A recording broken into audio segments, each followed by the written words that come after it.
Let's mic देश का मिजाज नॉर्थ। लेट्स माइक देश का मिजाज और खबरें उत्तर भारत से।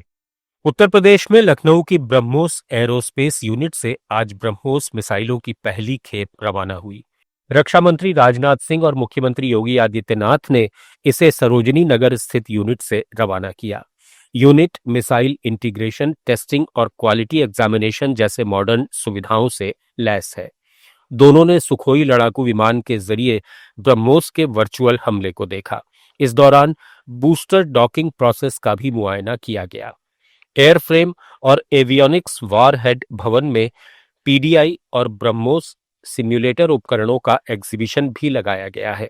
राजनाथ सिंह ने कहा कि ऑपरेशन सिंदूर में जो हुआ वो तो बस एक ट्रेलर था, लेकिन उस ट्रेलर ने ही पाकिस्तान को ये एहसास करा दिया। और ऑपरेशन सिंदूर में जो हुआ वह तो सिर्फ ट्रेलर था मेरे साथियों। ऑपरेशन सिंदूर में जो हुआ वह तो केवल एक ट्रेलर था, पर उस ट्रेलर ने ही पाकिस्तान को यह एहसास दिला दिया कि अगर भारत पाकिस्तान को जन्म दे सकता है तो समय आने पर वह, अब आगे मुझे बोलने की कोई जरूरत नहीं है, आप सब खुद समझदार हैं। कहने का अर्थ यह है साथियों कि ऑपरेशन सिंदूर में ब्रह्मोस का जो प्रैक्टिकल डिमॉन्स्ट्रेशन हुआ है उसने देशवासियों और पूरी दुनिया में ब्रह्मोस के लिए एक कॉन्फिडेंस, एक आत्मविश्वास पैदा किया है।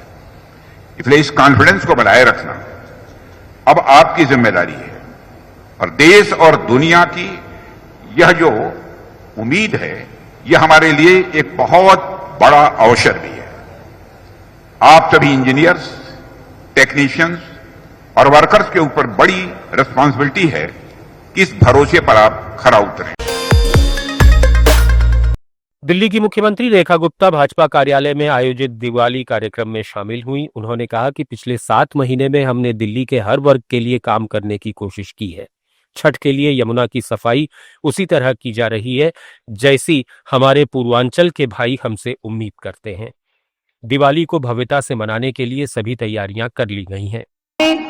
पिछले अपने 7 महीने के पूरे इस कार्यकाल में कोशिश की कि इस समय को सदुपयोग करते हुए दिल्ली की जनता के हर वर्ग को उसके लिए काम किया जाए।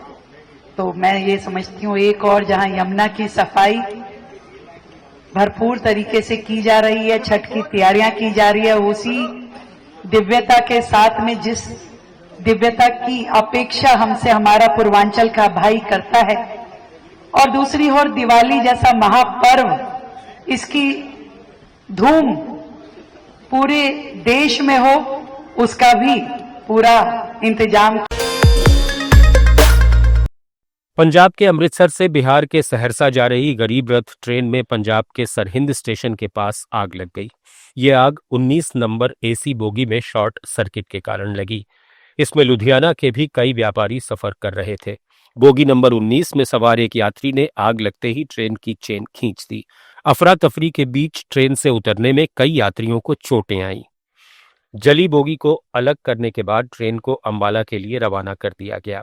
उधर रेलवे की ओर से जारी बयान में कहा गया है कि घटना में कोई जनहानि नहीं हुई है। सेना में अग्निवीर के रूप में भर्ती होने का सपना देख रहे उत्तराखंड के युवाओं के लिए एक महत्वपूर्ण सरकारी पहल शुरू होने वाली है। अब राज्य का खेल विभाग युवाओं को अग्निवीर भर्ती के शारीरिक प्रशिक्षणों के लिए निःशुल्क तैयारी कराएगा। इस संबंध में खेल मंत्री रेखा आर्या ने विभाग के अधिकारियों को निर्देश जारी करते हुए कहा कि सभी जिला मुख्यालयों पर उपलब्ध खेल सुविधाएं, स्टेडियम और उपकरण सेना की तैयारी कर रहे युवाओं के लिए उपलब्ध रहेंगे। हिमाचल प्रदेश स्कूल शिक्षा बोर्ड अब परीक्षा पैटर्न में बदलाव करेगा। बोर्ड परीक्षाओं में ए, बी और सी तीनों सीरीज में एक जैसे सवाल पूछे जाएंगे, सिर्फ नंबरिंग अलग होगी। पूर्व में तीनों सीरीज में अलग अलग सवाल होते थे। स्कूल शिक्षा बोर्ड के अध्यक्ष डॉक्टर राजेश शर्मा ने कहा कि नई व्यवस्था आने वाले नए शैक्षणिक सत्र से लागू होगी। इससे विद्यार्थियों को समान अवसर और प्रतिस्पर्धा का मौका मिलेगा। देश का मिजाज में फिलहाल इतना ही। जुड़े रहिए लेट्स माइक के साथ।